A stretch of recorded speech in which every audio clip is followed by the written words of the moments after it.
Again, we're looking at peacemaking this morning. Peacemaking is really, really, really important. It's in the Beatitudes. It's something that God wants all of us to do.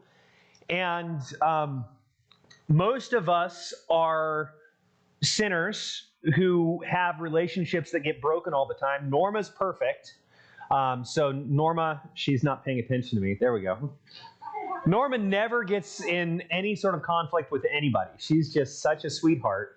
She doesn't need this, but I think everybody else here does, because making peace is hard. We get up in our feelings, we get all rattled by things, and instead of focusing on Jesus, we get focused on the world around us, and it can be just incredibly destructive to our own souls if we aren't making peace. So this last week that I led ABF, we talked about tension. How many of you have lives that have tension? Everybody's hands going up? Yep. Mine too. I had quite a bit of tension this week with VBS and with the transition to be senior pastor and with some other things that are going on in my life. We all have tension. And it's not a matter of can you avoid tension by planning and by working hard. It's a matter of what do you do with that tension, right? This week, what we're going to be talking about is stories. Every single person in here has a story, point one. Everyone has a story.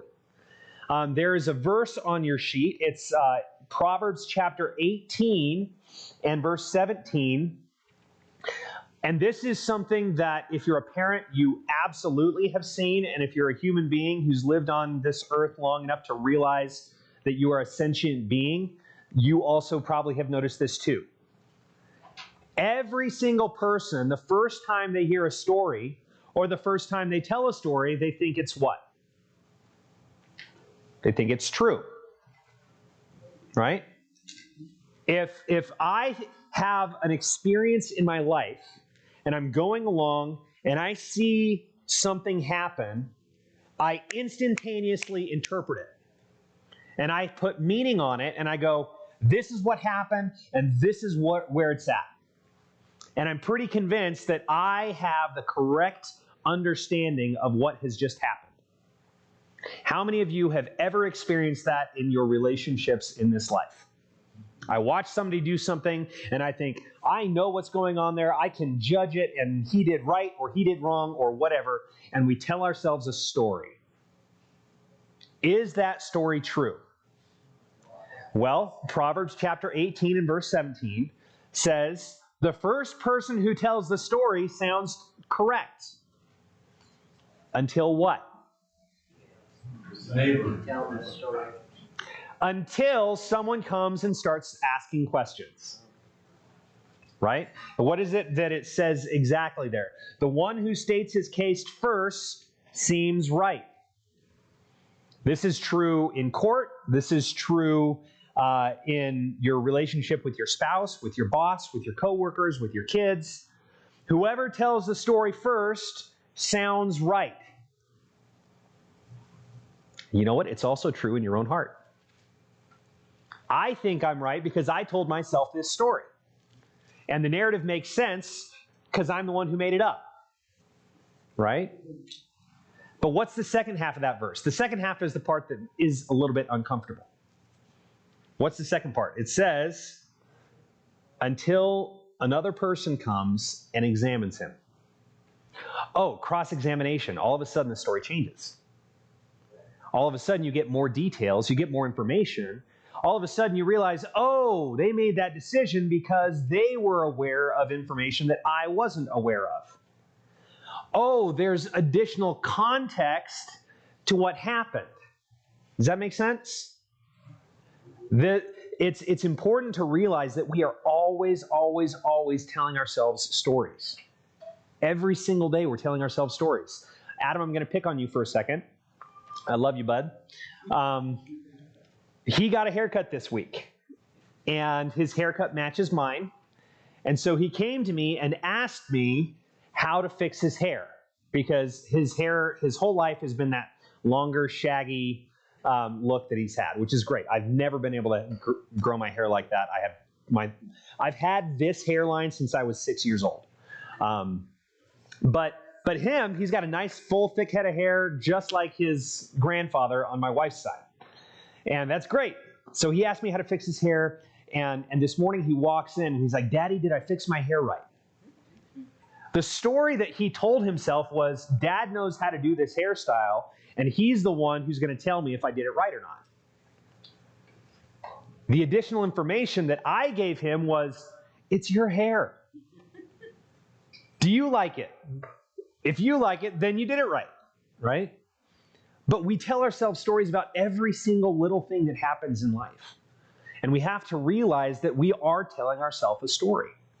That narrative that's constantly going on in our heart and in our soul as we try to figure out where we are in life and what's going on.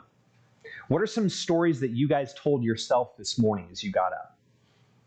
Is anyone brave enough to share a story? I want to go back to bed. There we go. That's a great one. I wake up and I go, man, it is too early. I need to go back to bed. And you know what? That story has a lot of strands, doesn't it? Doesn't that story have a subplot about you going to bed last night and what happened the rest of the week? And as you start peeling apart this story, how many tendrils are there connected to it? Whoo, doggies. There's a lot of them. What was it that got you out of bed when you didn't want to? A dog to walk. There's another part of the story. Fox in the neighborhood. There's another part of the story. There's elements of this story that just keep getting added and added and added to it, right? So everyone has a story. So what I have for you on that first page, I've got 4 elements of every story. And when you are in tension or conflict with someone and you need to make peace with them, these 4 elements need to be worked through it. And we're going to spend quite a few weeks going through these 4 elements. So what I'm doing this morning, I'm just introducing them to you. And then we're going to come back and we're going to circle around them and we're going to talk about them over the next few weeks. The number one thing that happens is circle. We tell our story and we tell our story and we tell our story to ourselves and ourselves and ourselves, and we repeat the same story. Why do we tell ourselves the same story over and over? Do you guys not tell yourself the same story over and over? Am I the only one who does this? Habit? Yes. Fresh in your mind, or you will remember it. Okay. That it'll be fresh in your mind, that you remember it? That you can convince yourself? What do you mean by that? Sometimes you feel right about something, but you feel so right about it that it's like there can't possibly be any wrongness to your story. So you keep telling yourself that story until you forget that there might be something you out of context. So who knows all of the elements of your story besides you? God does. Any other human beings? No. The unhealthy thing that happens with this circle is that you're going along in life and your wife burns your toast and you start telling yourself a story. Man, she burned my toast again. She did it last week.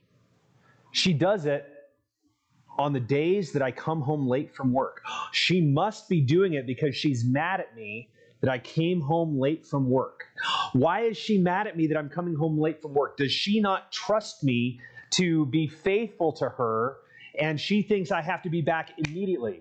Oh, is she trying to control my entire schedule? Do you see what's happening? And what have you done? Have you introduced anything else into this story that you're telling yourself?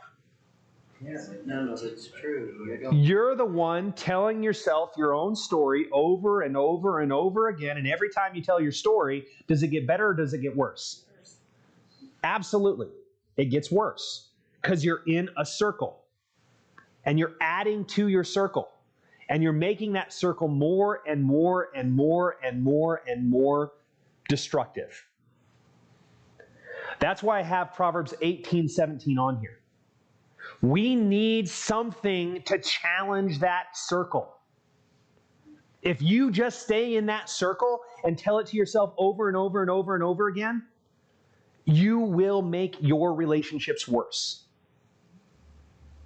I have talked to so many people who have been to a secular marriage counselor, and one of the most popular things to do in those settings right now is sit them down and sit him down and sit her down, and you tell each other everything that you're mad at each other about. That is destructive, because you're airing that circle that you've been telling yourself over and over and over, and you're just unloading on them, and it does nobody any good because you're just sharing that circle. What needs to happen to that circle to break that chain of getting worse and worse and worse and worse? Proverbs 18:17. Research. That second half of the verse. You have to let your circle be examined. If you're not willing to let that circle be examined, you're going to be stuck in that circle. And what is it that needs to examine that circle? Well, that's where we move down to the next point. The next point is we need to ascend. Colossians chapter 3, verses 1 and 2. Somebody please look that up, and as soon as you find it, just read it. I don't care who does it. We're just trying to get Bible out here. Colossians chapter 3 and verses 1 and 2. Go ahead. If ye then be risen with Christ, seek those things which are above, where Christ sitteth on the right hand of God.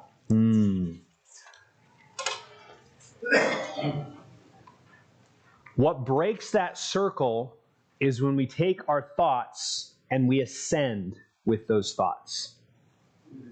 Instead of continuing to circle, we start seeking the things that are above. My wife burned my toast when I came home from work last night. What thought would cause you to ascend rather than spiral in that circle? She must have been so busy. Philippians chapter 4, verses 6 and 7. Turn over to that. Philippians chapter 4, verses 6 and 7. Be anxious for nothing, but in everything by prayer and supplication with thanksgiving, let your requests be made known to God, and the peace of God, which surpasses all understanding, will guard your hearts and minds through Christ Jesus. So what we do is we circle, then we realize that circle needs to be challenged. So we challenge that circle by ascending and thinking about God. And when we bring that problem to God in prayer, and we look for things to be thankful for, what changes with that circle? We start short-circuiting it. And instead of spiraling, now we're taking it to the Lord in prayer, and we're saying, God, I am really struggling with my relationship with my wife right now. She burned the toast. How can I be thankful for her? Please help me to find things to be thankful for in our relationship, because I'm spiraling. I'm telling myself a story and I'm not sure it's true. How would that change your circle? Think about positive things in the relationship, not negative. Oh my goodness.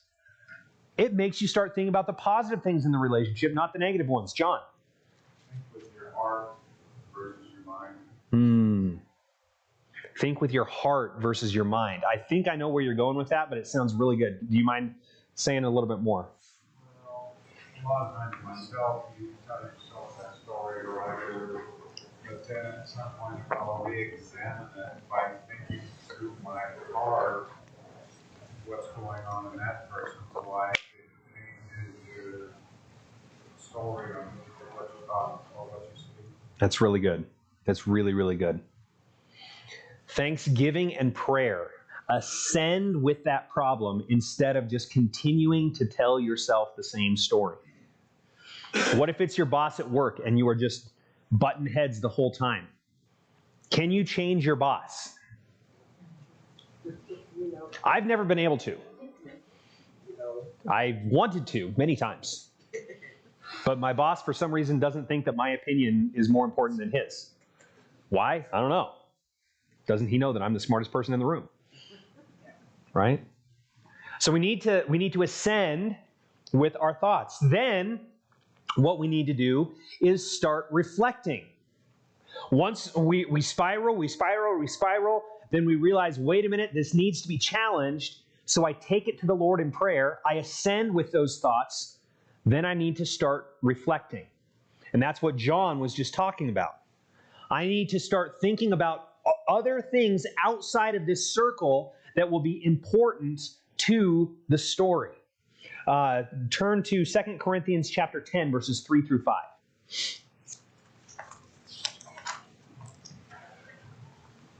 2 Corinthians 10, verses 3 through 5.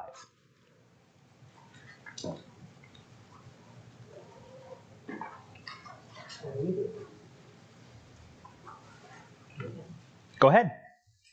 For though we walk in the flesh, we do not war after the flesh. Should I continue? To verse 5. Yes, ma'am. For the weapons of our warfare are not carnal, but mighty through God, to the pulling down of strongholds, casting down imaginations and every high thing that exalteth itself against the knowledge of God, and bringing into captivity every thought to the obedience of Christ.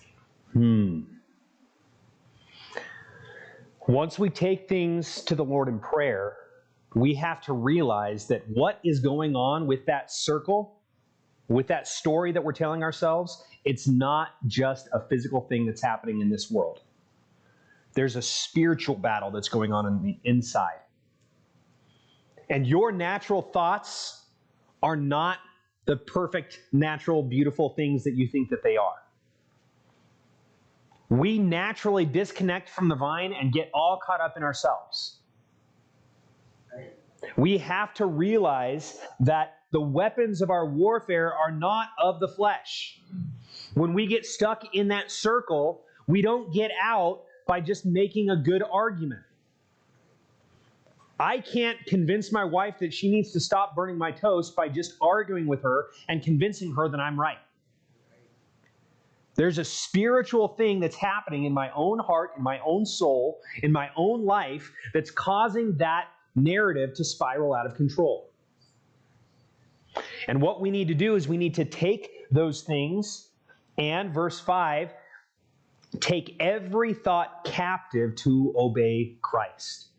We need to start reflecting on the other elements outside of that story that need to be brought to heel, because without Christ, we're just going to run off on our own and just start wrecking things left and right. There was a flyby that happened with the Blue Angels this last week that ended up getting really close to some people on the beach. And everybody had their opinion on whether it was the awesomest thing ever. One of the guys in the video, when the plane flew by, he was like, yeah! I mean, he thought it was like the coolest thing that he'd ever experienced in his life. And then there are people that are going, oh man, this was super dangerous. What if, he'd crashed into that beach and killed 100 people? And there's all these opinions about what's going on. All these narratives about what's going on. The point is, what happened there, tons of different stories about what was going on. There was only one real true story. And the only person who knew that was the pilot himself who was flying. And what happened, that pilot said yesterday, is he was pulling a high G turn. There was a problem in the currents of the air, and the plane slipped a little bit, and he was able to control it because he's an awesome pilot.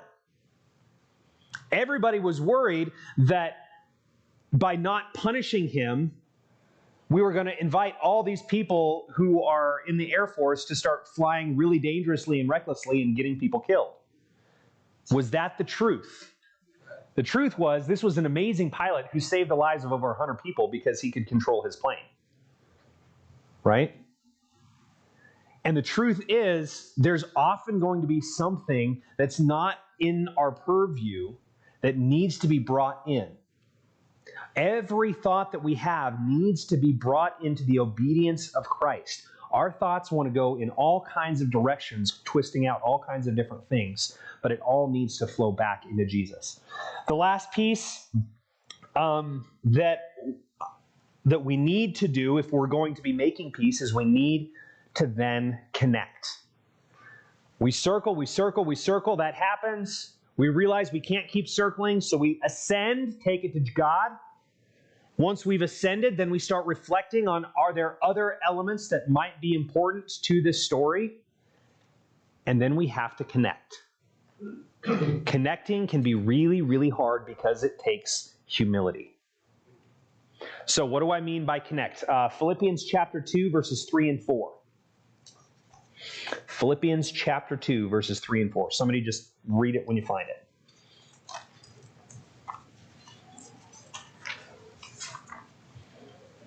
Let nothing be done through strife or vainglory, but in lowliness of mind. Let each esteem other better than themselves. Look not every man on his own things, but every man also on the things of others.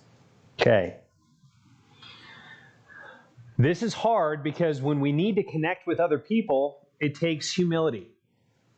Instead of going to my wife and saying, "Why are you burning my toast?" do what John suggested. "Hey, honey, are you doing okay? Is there like a lot that's on your plate right now? Is there a way that I can help you? Because you burned my toast, and that's not normal for you. And I just want to make sure that you're fine. Is there something you need help with? Is there something that we need to talk about?" Right? Yes, ma'am.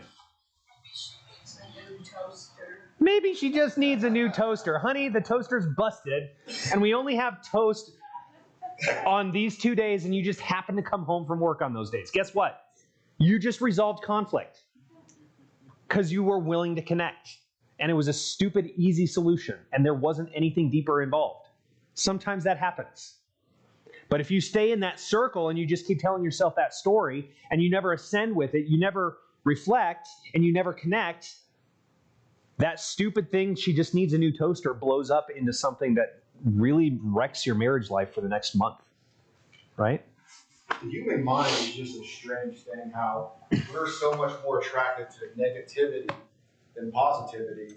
And you look at the news, when we report all the bad stuff, because that's what's getting people's attention. Yep. They don't report all the great things happening in the world.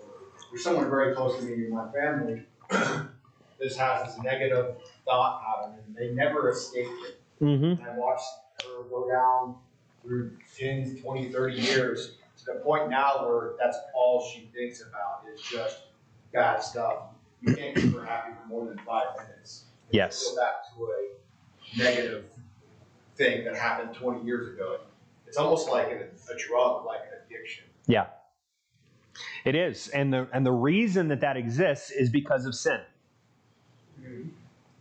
We are all sinners by nature. When Adam sinned in the Garden of Eden and he ate that fruit, it introduced sin into the world and death by sin.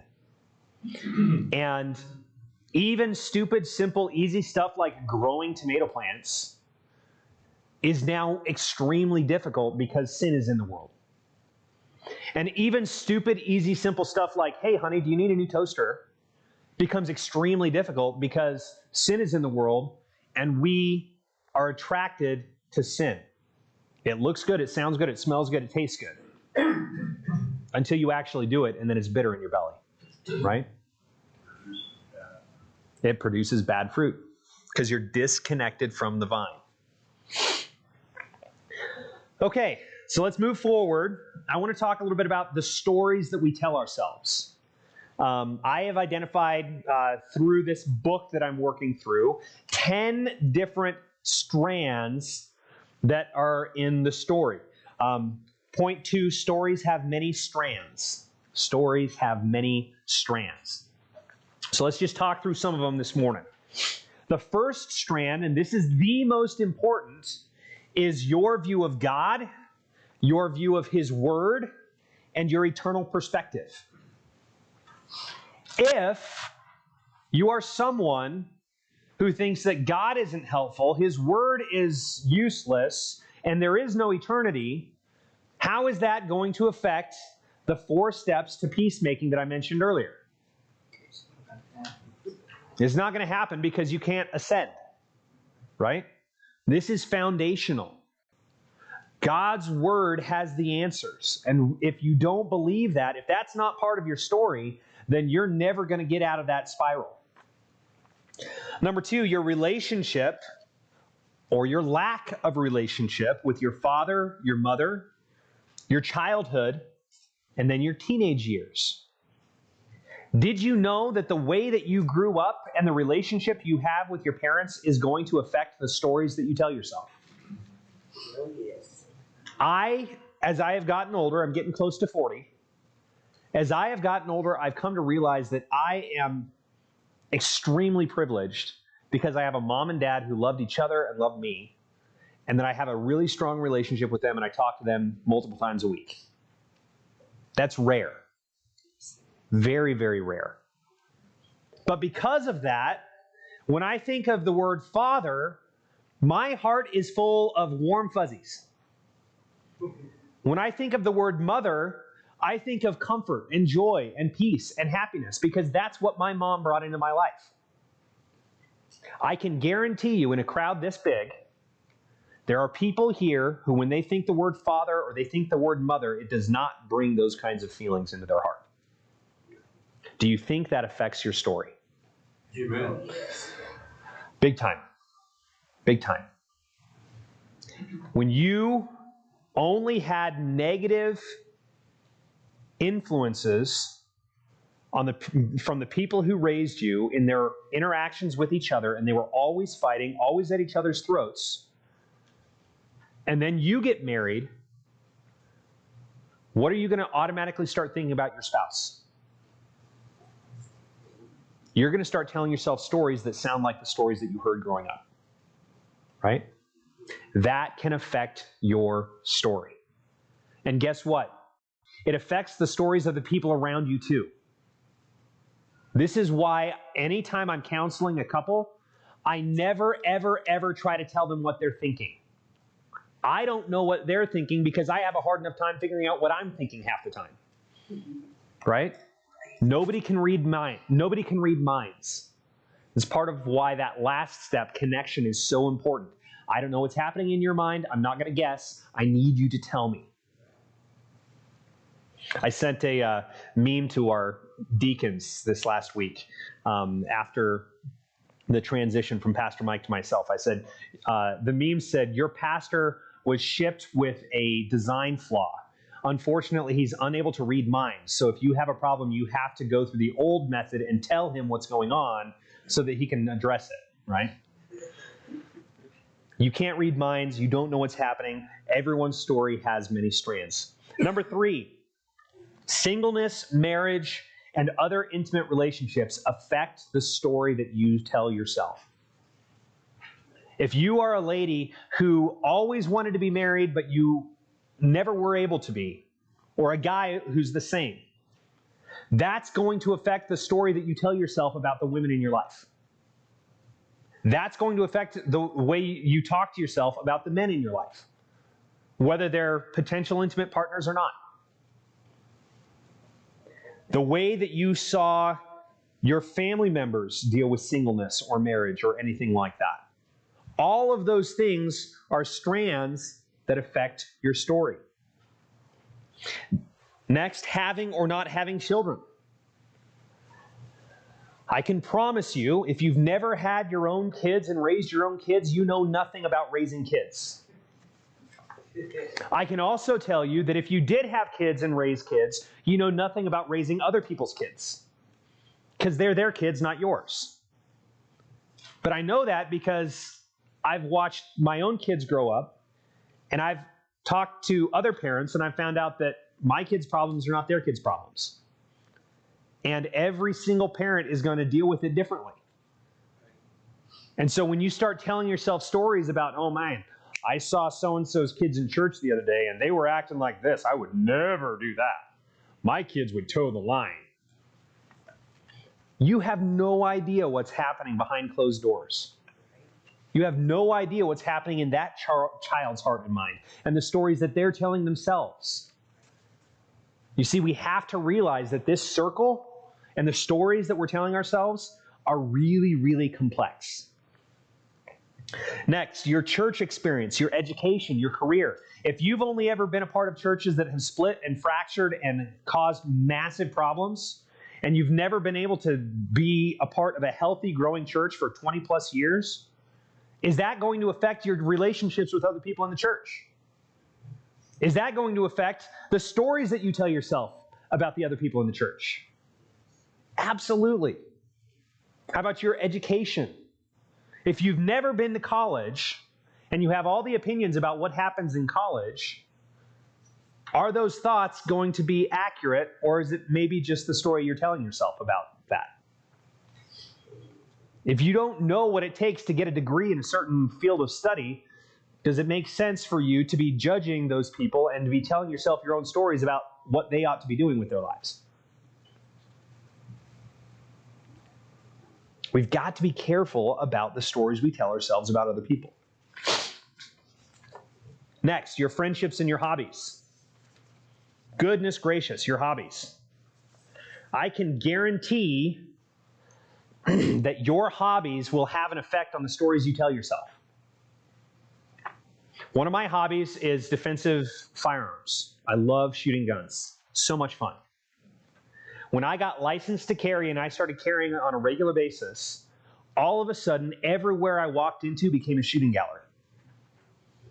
I'm walking into the museum, and instead of just enjoying this big, beautiful museum, I'm thinking, there wasn't even a metal detector at the front door, and somebody could have walked in here. There's one exit, and it's down a circular flight of stairs. This is a big open room with multiple levels. If somebody started shooting, all of a sudden, there's nowhere for anybody to escape. There's no clear lines of egress. And if the police show up, they're not going to know where the guy's coming from because there's different levels that he can be hiding from. Holy cow, this is now the most terrifying thing in my life, and I'm here with my kids. That's because of my hobby, and I'm aware of these things now. Does it make that museum any more or less dangerous than the week before when I visited and I wasn't doing that hobby? It's the same museum. It's the same space. But my hobby has now given me additional context that I didn't have before. And every single person's hobbies is going to affect how you think and the stories you tell yourself. Next, your interpretation of success and failure. If you had parents who said, "You just tried your hardest and I am so proud of you," versus you had parents who said, "That wasn't good enough. You beat everyone else, but you were 5 seconds slower than your fastest time. You're a loser." Do you think that might have an effect on the way you tell yourself stories? On the way you interact with other people? Absolutely. How you process bitterness, how you process forgiveness. I had parents who were really, really, really great at modeling this. My dad started apologizing to me for his failures in parenting when I was about 7 years old. And I learned from him how important it is to be humble and go and ask forgiveness. It can fix your relationship super, super, super quick. We need to go back to this, your last illustration. Yes. So, you know, to tell you the truth, I don't understand your purpose in that, because one of those stories, both of those stories could be true, and both of those stories could be motivating. It's like the second one that you gave. Just like you said, you don't know those kids. You know your kids, and you know how you'd like to be. But maybe that's what that kid needs. And as a father, I knew that better. And so we would sit in judgment of the dad that says, I know my son better than you do, and that's exactly, and it pushed him, and now he's, does that make sense what I'm saying? Absolutely. Absolutely. I'm not saying that one was right and the other was wrong.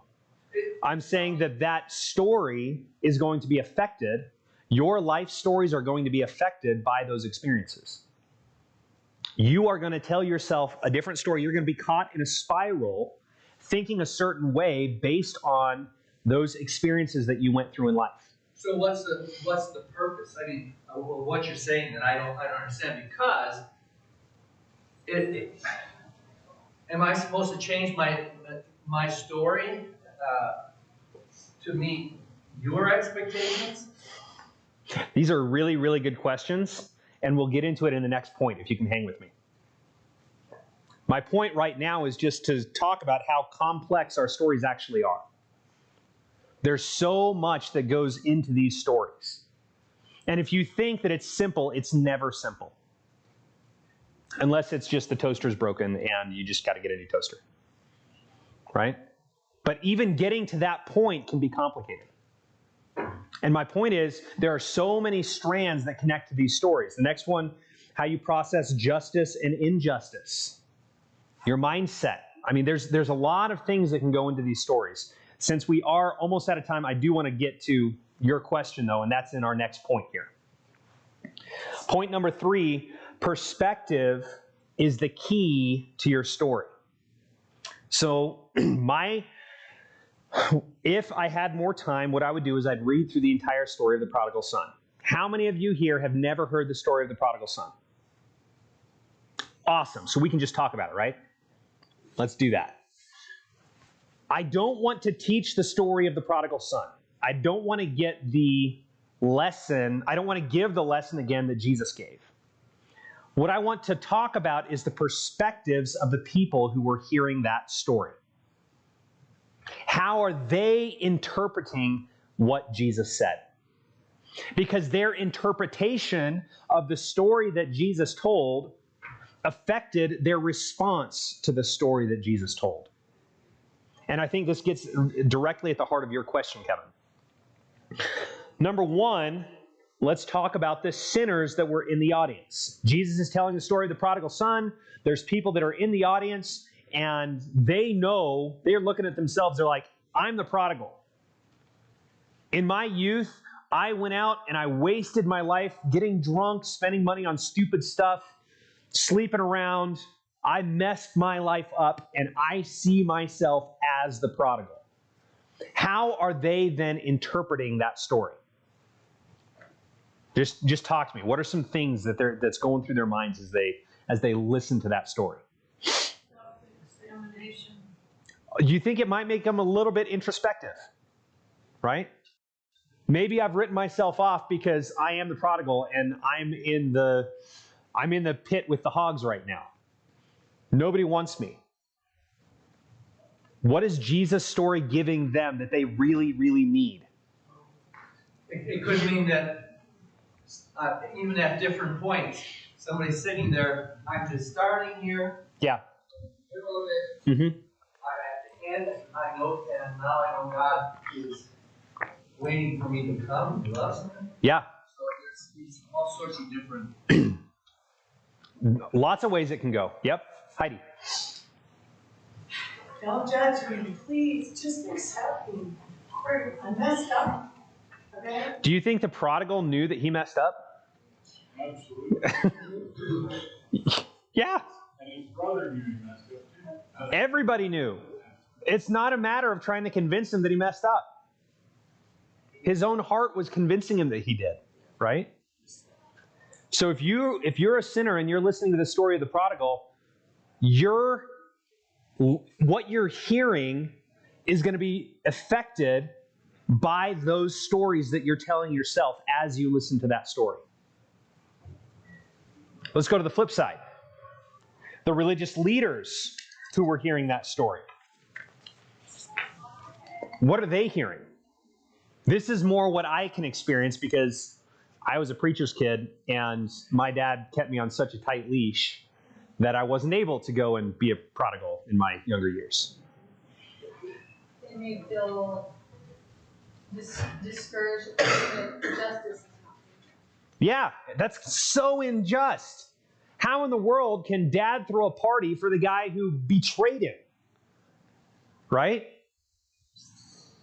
This is what they're telling themselves. They're listening to the story not with hope and joy, but with disgust. And Jesus has a message for each of those audiences in telling that story. For the prodigals, there's hope. Go back to God. He's a loving God, and he will accept you.